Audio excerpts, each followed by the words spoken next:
নমস্কার, আমি মল্লিকা সরকার, একজন বায়োকেমিক প্র্যাকটিশনার। তো আজকের আলোচনাটি হলো বায়োকেমিকের ইতিহাসের ওপর আর বায়োকেমিক 12টি সল্টের ওপর কিছু লক্ষণ আমি তুলে ধরব। তো শুরু করা যাক। বায়োকেমিক চিকিৎসার সংক্ষিপ্ত ইতিহাস।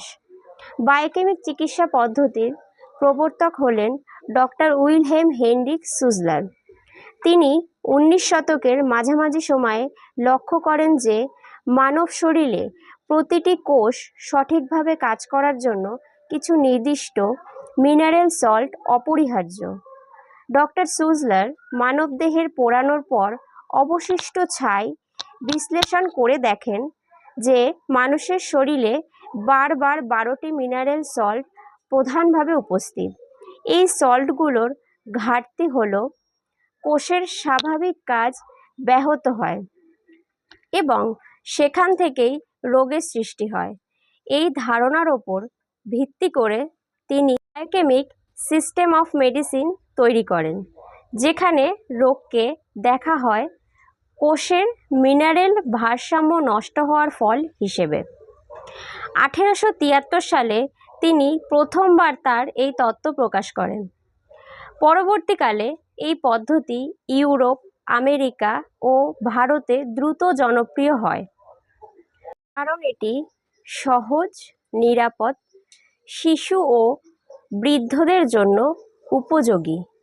আজ বায়োকেমিক চিকিৎসা অন্যান্য চিকিৎসার পাশাপাশি একটি সহায়ক ও কার্যকর চিকিৎসা পদ্ধতি হিসেবে ব্যবহৃত হচ্ছে।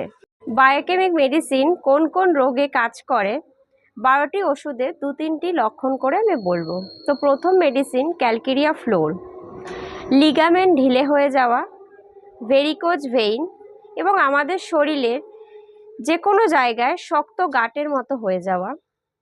2 নম্বর ক্যালকেরিয়া ফস, শিশুদের দেরিতে দাঁত ওঠা, হাড় দুর্বল হয়ে যাওয়া, ব্যথা, শারীরিক বৃদ্ধি কম হওয়া। 3 নম্বর ক্যালকেরিয়া সালফ, পুজ হওয়া, ক্ষত হওয়া, দেরিতে ঘা শুকানো, সংক্রমণের শেষ পর্যায়ে।